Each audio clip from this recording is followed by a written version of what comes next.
नमस्कार विद्यार्थियों। राजकीय स्नातकोत्तर महाविद्यालय प्रतापगढ़ में आप सभी विद्यार्थियों का इस डिजिटल मंच पर स्वागत है। नया सत्र 2020-21 में आज का ये प्रथम कालांश डिजिटल मंच के माध्यम से हम आपसे सीधे रूबरू हो रहे हैं। बीए फर्स्ट ईयर प्रथम प्रश्न पत्र आधुनिक कविता के सोपान आधुनिक काव्य के अंतर्गत हम आधुनिक कविता के जो विविध सोपान रहे हैं उनके बारे में चर्चा करेंगे। आधुनिक काल, आधुनिक कविता, आधुनिक युग और नवजागरण की चेतना सतत प्रक्रिया का एक हिस्सा है। परिवर्तन एक सतत प्रक्रिया है। परिवर्तन की इस प्रक्रिया में कुछ प्रवृत्तियां प्रमुखता से उभरती है और समय विशेष के आर्थिक, सामाजिक अथवा सांस्कृतिक रूपों पर उसके चिन्ह स्पष्ट रूप से दिखाई देने लगते हैं। तब उस युग विशेष की प्रवृत्ति के रूप में रेखांकित किया जाता है। साहित्य में भी ऐसा ही होता है। इसी कारण से साहित्य में काल विभाजन की सीमा रेखा दृढ़ नहीं होती, वह हमेशा लचीली होती है। रीतिकाल की कुछ प्रवृत्तियां हमें भक्तिकाल में दिखाई दे सकती है। केशवदास का रचनाकाल भक्ति काव्य का दौर है, पर उनमें रीतिकाल की प्रवृत्तियां स्पष्ट दिखाई देती है। रीतिकाल में मौजूद घनानंद की प्रेम अभिव्यंजना आधुनिक युग सा परिष्कार लगता है। आधुनिक युग का जो शुरुआत है वह भारतेंदु युग से माना जाता है। आचार्य रामचंद्र शुक्ल ने इसकी शुरुआत संवत 1900 अर्थात 1843 ईस्वी से माना है, लेकिन इसके पीछे कोई तर्क नज़र नहीं आता। 1843 ईस्वी किसी परिवर्तन की सूचना नहीं देता है। हिंदी साहित्य के इतिहास में बच्चन सिंह ने 1857 ईस्वी को हिंदी साहित्य का प्रस्थान बिंदु माना। 1857 ईस्वी भारतीय इतिहास और सामाजिक चेतना का महत्वपूर्ण दृष्टांत है, लेकिन हिंदी साहित्य में 1857 ईस्वी के आसपास के वर्षों में नई चेतना की कोई महत्वपूर्ण रचना नहीं आती है। रामविलास शर्मा 1868 ईस्वी से आधुनिक साहित्य का प्रारंभ मानते हैं। डॉक्टर शर्मा का दृष्टिकोण ज़्यादा समीचीन है कि इस वर्ष से भारतेंदु ने कवि वचन सुधा नामक मासिक पत्रिका का संपादन शुरू किया, जो राष्ट्रीय चेतना और आधुनिक भावबोध का संवाहक बनी। इसलिए आधुनिक हिंदी साहित्य का कमोबेश सभी विद्वान 1868 कवि वचन सुधा पत्रिका के प्रारंभ से ही आधुनिक काव्य की प्रारंभ मानते हैं। आधुनिक काल को हम विविध सोपान हैं, उसमें एक भारतेंदु युग है, द्विवेदी युग है, छायावाद है, उत्तर छायावाद है, प्रगतिवाद, प्रयोगवाद है और नई कविता और समकालीन कविता रहेगी। भारतेंदु युग नवजागरण कालीन साहित्य का प्रथम दौर है।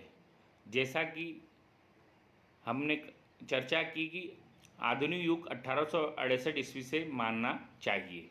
आचार्य शुक्ल भारतेंदु युग की समाप्ति 1893 ईस्वी से मानते हैं। ये संभव है कि उन्होंने ऐसी प्रस्तावना इस वर्ष नागरिक प्रजानी सभा की स्थापना को ध्यान में रखकर किया हो, लेकिन रामविलास शर्मा 1900 से ईस्वी से ज़्यादा सही प्रतीत नहीं है। 1885 में भारतेंदु की मृत्यु हो गई।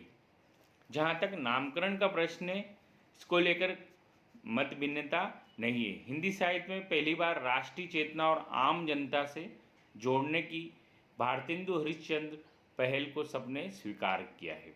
उन्होंने नाटक, प्रहसन, मुक्तक, विधा को समाज और राष्ट्र से जोड़कर प्रस्तुत करने की शैली अपनाई है। स्वयं भारतेंदु के अतिरिक्त उस दौर में सक्रिय प्रमुख रचनाकार प्रताप नारायण मिश्र, बालकृष्ण भट्ट, बद्री नारायण चौधरी प्रेमधन, राधाचरण गोस्वामी,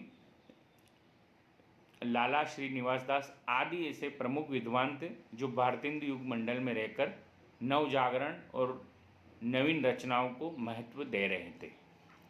अगला जो सोपान है द्विवेदी युग। इस युग की शुरुआत 1900 के आसपास होती है। मुकम्मल रूप से 1903 में जब महावीर प्रसाद द्विवेदी ने सरस्वती पत्रिका का संपादन संभाला और सरस्वती के माध्यम से इस युग की सभी विशेषताएं सामने आने लगी। भारतेंदु युग में खड़ी बोली का प्रयोग होने लगा था, उसका रूप स्थिर नहीं हुआ था। महावीर प्रसाद द्विवेदी ने कुशल संपादन किया और भाषा का परिष्कार और उसको एक मानक रूप देने का प्रयोग किया। कविता में राष्ट्रीयता की भावना जोड़ने पर बल दिया। भारतेंदु युगीन व्यंग्य की बजाय सीधी और सरल भाषा का प्रयोग किया जाने लगा। स्त्री की समस्या, किसान जीवन की समस्या का चित्रण पहली बार प्रमुखता से किया जाने लगा। महावीर प्रसाद द्विवेदी का योगदान इतना महत्वपूर्ण है कि सबने उनके स्वर में स्वर मिलाया, इसलिए इस युग को द्विवेदी युग कहा गया। और द्विवेदी युग कोई नहीं, महावीर प्रसाद द्विवेदी। द्विवेदी युग के नामकरण के संबंध में कोई विवाद नहीं है। युग के रचनाकारों में मैत्री शरण गुप्त, रामनरेश त्रिपाठी, नाथू शर्मा शंकर, श्रीधर पाठक, अयोध्या सिंह उपाध्याय हरिहोत, पंडित चंद्रधर शर्मा गुलेरी, अध्यापक पूर्ण सिंह, बाबू श्याम सुंदर दास, बाल मुकुंद गुप्त आदि ऐसे प्रमुख हैं जो द्विवेदी युग के साहित्यकार रहे हैं। छायावाद। छायावाद द्विवेदी युग के बाद हिंदी साहित्य में छायावाद युग आता है। आचार्य शुक्ल ने कविता के तृतीय उत्थान के रूप में इस प्रवृत्ति की शुरुआत संभवतः 1918 से माना है। रामचंद्र शुक्ल का मत प्राय स्वीकृत है। इसकी अंतिम सीमा 1936 ईस्वी मानी जाती है। 1936 में ही प्रगतिशील लेखक संघ की स्थापना हुई। इसके साथ ही साहित्य में नई प्रवृत्ति का उभार माना जाता है। छायावाद एक विशिष्ट काव्य प्रवृत्ति है। नामवर सिंह के अनुसार छायावाद विशेष रूप से हिंदी साहित्य के रोमांटिक उत्थान की वह काव्य धारा है जो लगभग ईस्वी सन 1918 से 1936 उच्छ्वास से युगांत तक की एक प्रमुख युगवाणी रही है, जिसमें प्रसाद, निराला, पंत, महादेवी वर्मा प्रभृति मुख्य कवि हुए हैं। सामान्य रूप से भावोच्चास प्रेरित स्वच्छंद कल्पना वैभव की वह स्वच्छंद प्रवृत्ति है जो देशकालगत वैशिष्ट्य है। के साथ साथ सभी जातियों के विभिन्न उत्थानशील युगों की आशा आकांक्षा निरंतर व्यक्त होती रही है। स्वच्छंदता की उस सामान्य भावधारा के विशेष अभिव्यक्ति का नाम ही हिंदी साहित्य में छायावाद पड़ा। छायावाद का नामकरण मुकुंदर पांडे ने जबलपुर से प्रकाशित श्री शारदा नामक पत्रिका के जुलाई से नवंबर 1920 के 4 अंकों में हिंदी में छायावाद शीर्षक से 4 लेख प्रकाशित किए थे। इससे यह स्पष्ट हो जाता है कि 1920 तक यह नाम प्रचलन में आ गया था। उत्तर छायावाद। यद्यपि छायावाद की रचना सीमा 1936 तक ही मानी जाती है, लेकिन 1930-31 के बीच कुछ कवि राष्ट्रीय धारा और रोमांटिसिज्म की धारा को अभिव्यक्त करने लगे थे।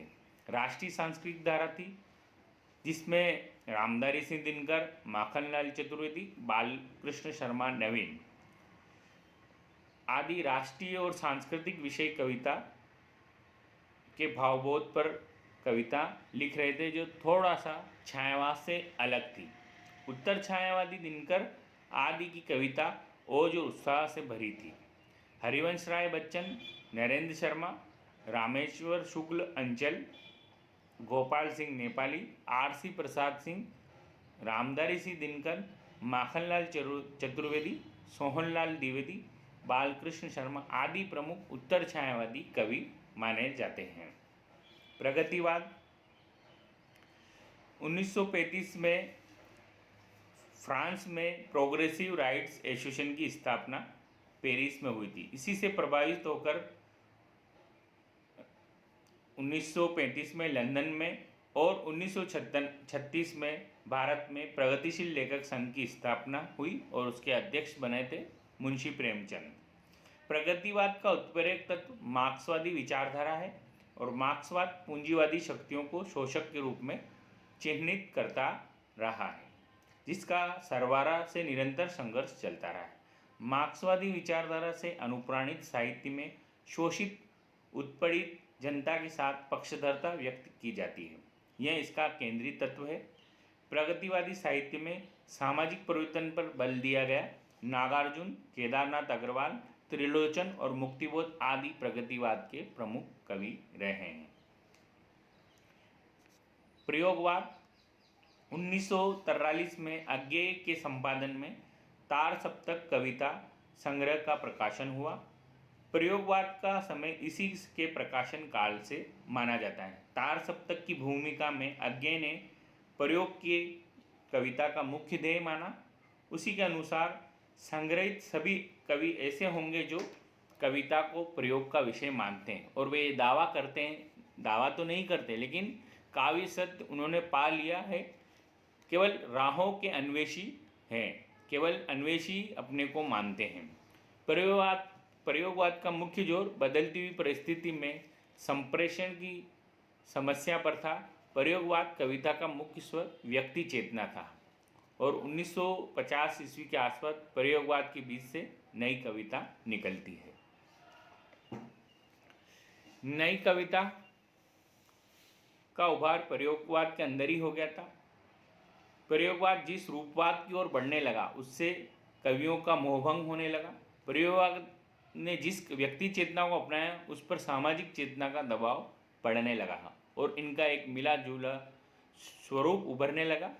आगे इसके लिए नई कविता नाम चल पड़ा। नई कविता में एक और प्रगतिशील धारा के मुक्तिबोध थे तो आधुनिकतावादी दृष्टिकोण के धर्मवीर भारती, विजय नारायण शाही आदि भी कवि थे।